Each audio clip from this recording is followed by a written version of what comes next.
हड़ताल कभी ना अधिवक्ताओं का अस्त्र रहा है और ना हो सकता है। अधिवक्ताओं का अस्त्र हमेशा कलम रही है, कानून की पुस्तकें रही हैं, मेरा हथियार वो है, मेरा जंग वो है। जब भी आवश्यकता पड़ेगी, जब सक्षम अधिकारी हमारी बातें नहीं सुनेंगे तो उस मुद्दे पर भी मैं विचार करूंगा।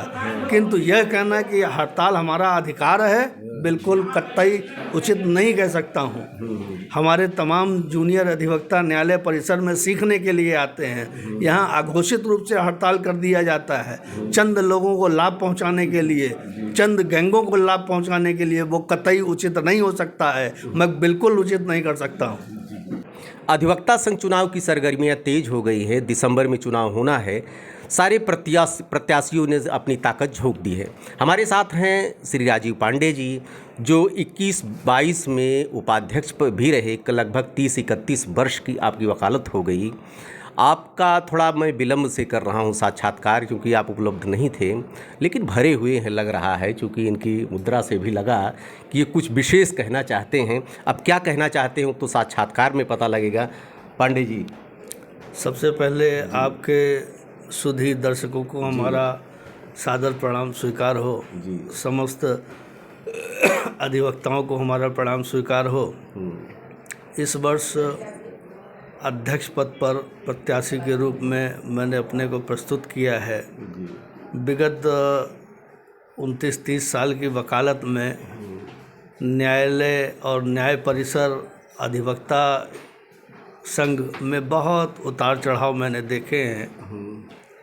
इन्हीं सबको मद्देनज़र रखते हुए मैंने सोचा कि अध्यक्ष पद के लिए चुनाव लड़ना सामान्य अधिवक्ताओं के हित में सर्वथा उचित रहेगा।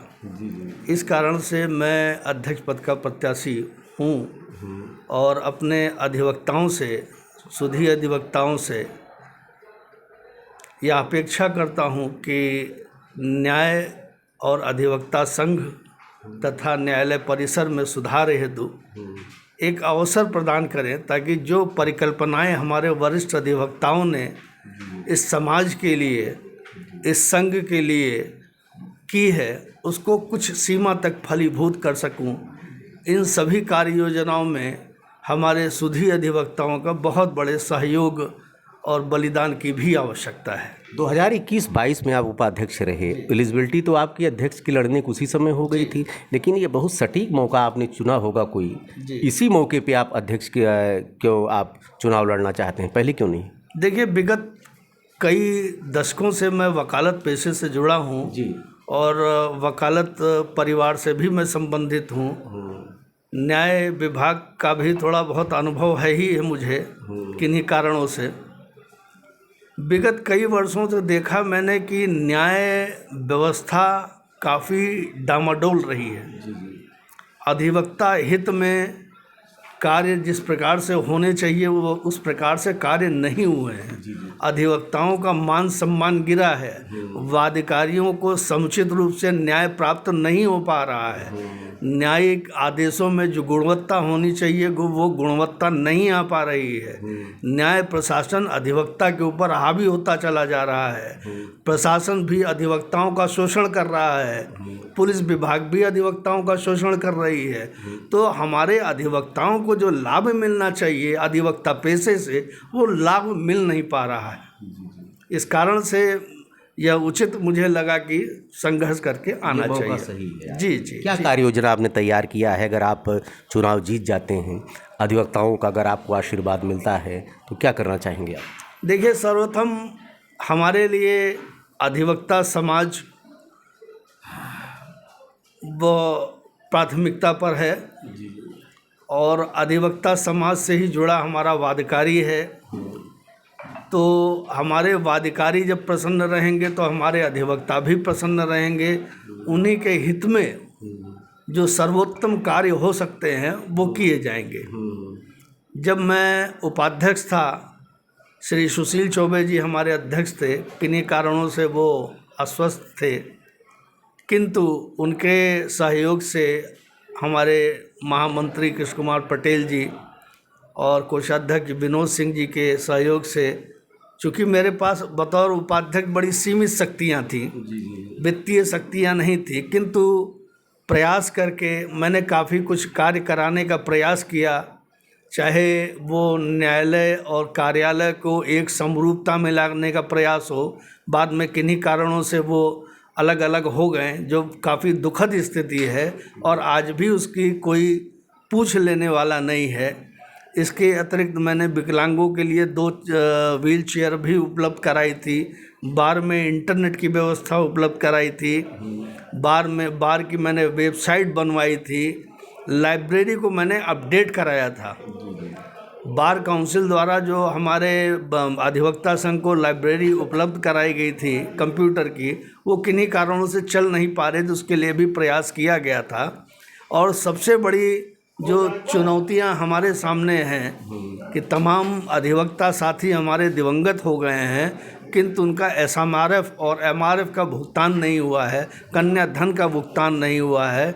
एक बड़ी संख्या में अधिवक्ता हमारे दिवंगत हो गए हैं। उन सभी अधिवक्ताओं को भी मैं विनम्र श्रद्धांजलि देते हुए ये उम्मीद करता हूँ कि अधिवक्ता संघ हमें सहयोग प्रदान करेगा कि उनके भी जो देय हैं उसका भुगतान किया जाए।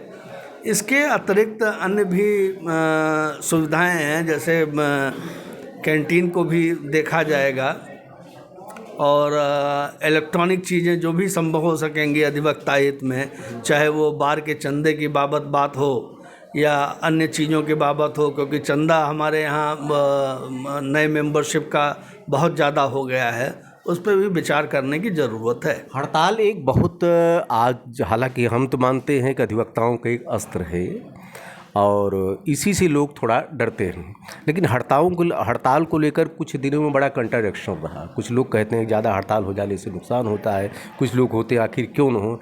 हड़ताल और कार्य से विरत, इन पर आपके विचार क्या? मैं बड़े क्षमा के साथ आपसे निवेदन करना चाहता हूँ कि हड़ताल कभी ना अधिवक्ताओं का अस्त्र रहा है और ना हो सकता है। अधिवक्ताओं का अस्त्र हमेशा कलम रही है, कानून की पुस्तकें रही हैं, मेरा हथियार वो है, मेरा जंग वो है। जब भी आवश्यकता पड़ेगी, जब सक्षम अधिकारी हमारी बातें नहीं सुनेंगे तो उस मुद्दे पर भी मैं विचार करूंगा। किंतु यह कहना कि हड़ताल हमारा अधिकार है, बिल्कुल कतई उचित नहीं कह सकता हूं। हमारे तमाम जूनियर अधिवक्ता न्यायालय परिसर में सीखने के लिए आते हैं, यहाँ अघोषित रूप से हड़ताल कर दिया जाता है चंद लोगों को लाभ पहुंचाने के लिए, चंद गैंगों को लाभ पहुंचाने के लिए। वो कतई उचित नहीं हो सकता है, मैं बिल्कुल उचित नहीं कर सकता हूँ। युवा अधिवक्ताओं की बात आपने की, तो युवाओं के लिए आपकी क्या कार्य योजना है? युवाओं के लिए हमारे पास आ रहे हैं। जी हाँ, युवाओं के लिए बहुत अच्छी कार्य योजनाएं हैं। एक सामूहिक बीमा के बारे में पूर्व में कई बार प्रयास हो चुका है, उसको भी किया जाएगा। एम्बुलेंस के बारे में भी प्रयास किया जाएगा कि हमारे परिसर में एम्बुलेंस हो। इसके अतिरिक्त लिफ्ट की बड़ी समस्या है, तो न्याय प्रशासन को अगर न्यायालय को चलाना है तो सुविधाओं को देखना पड़ेगा और हमारे अधिवक्ताओं को रिलीफ देनी पड़ेगी। इसके अतिरिक्त तो कोई और चारा है नहीं। यदि कचहरी को चलाना है तो अधिवक्ता हित की बात करनी है, बाध्यकारी हित की बात करनी है। तानाशाही किसी भी दशा में बर्दाश्त नहीं की जाएगी, चाहे जो हो। डिजिटल हो गई है, अब सारा सिस्टम ही डिजिटल हो चुका है। आपकी न्याय व्यवस्था भी, अब तो हमको लगता है 10 साल बाद कागज ही खोजे नहीं मिलेगा, जो स्थिति चल रही है। आपकी कचहरी एकदम, मैं देख रहा हूँ कि नेट की बहुत बड़ी समस्या है, इसलिए ये युवा अधिवक्ता इससे बहुत परेशान है। इसके लिए क्या वाईफाई की संदर्भ में आपकी क्या? देखिए, मेरे कार्यकाल में वाईफाई की व्यवस्था थी। मैंने बार में अपने वाईफाई लगवाया था, लाइब्रेरी में वाईफाई लगवाया था। अपने कार्यकाल में मैंने 3 AC की व्यवस्था करवाई थी, जो चुनाव फंड से उपलब्ध कराए थे, एक अध्यक्ष जी कमरे में, मंत्री जी कमरे में और वाचनालय में। इसके अतिरिक्त किन्हीं कारणों से और व्यवस्थाएं हुई हैं। वाईफाई की जहां बात है तो वाईफाई परिसर में उपलब्ध कराने का पूरा प्रयास किया जाएगा। चैम्बरों में भी वाईफाई उपलब्ध कराने का पूरा प्रयास किया जाएगा। सैनिटेशन की जहां तक समस्या है उसको भी गंभीरता से देखा जाएगा और जब स्वास्थ्य और सफाई रहेगी तभी हमारे अधिवक्ता प्रसन्न रहेंगे।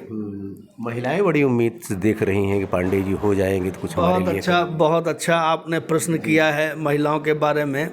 आपको ध्यान होगा कि 3-4 साल पहले हमारे अधिवक्ता संघ के अध्यक्ष श्री योगेंद्र प्रसाद तिवारी जी थे। उनके कार्यकाल में मैंने प्रस्ताव देके अंतर्राष्ट्रीय महिला दिवस पे एक महिलाओं के मातृशक्तियों के सम्मान के लिए कार्यक्रम आयोजित कराया था।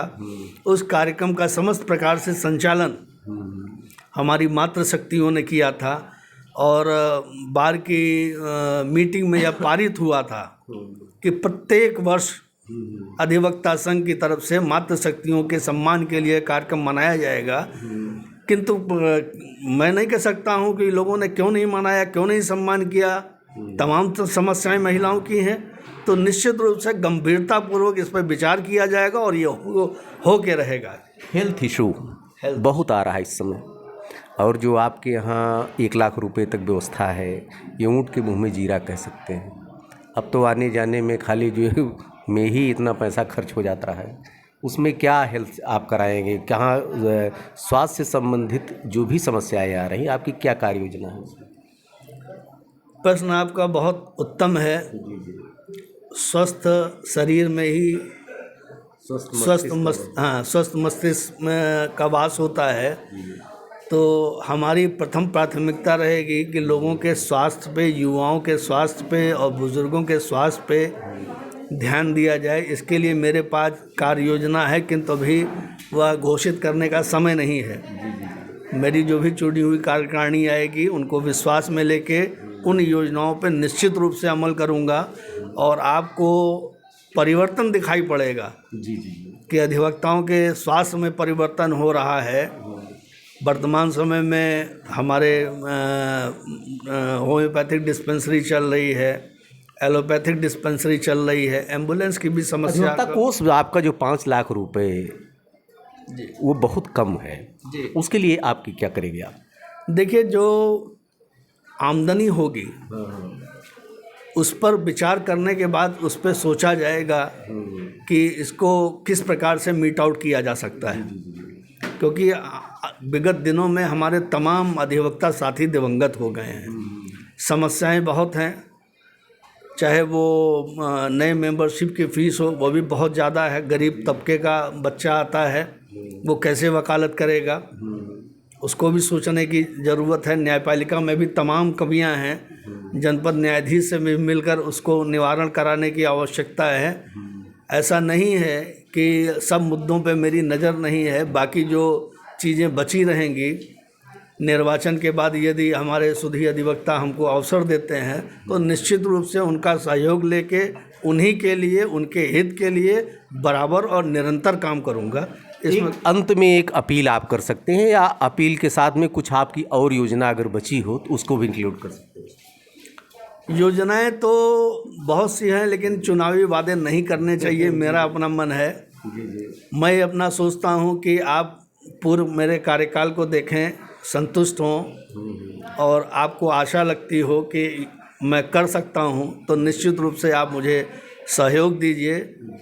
बदलाव, परिवर्तन की पूरी आशा है और परिवर्तन हो के रहेगा। इस बार के लिए मैं दृढ़ प्रतिज्ञ हूँ, लेकिन बहुत सी योजनाएं मैं खोल नहीं सकता हूँ। बहुत सी योजनाएं पांडे जी खोल नहीं सकते। अभी इनके मन में क्या चल रहा है वो तो अधिवक्ताओं के आशीर्वाद देने के बाद ही पता लगेगा, लेकिन जितना इन्होंने अभी तक खोला है कह सकते हैं, अब देखते हैं उस पर कितने खरे उतरते हैं। देखते रहिए अयोध्या दर्पण। ढेर सारी शुभकामनाएं आपको। धन्यवाद।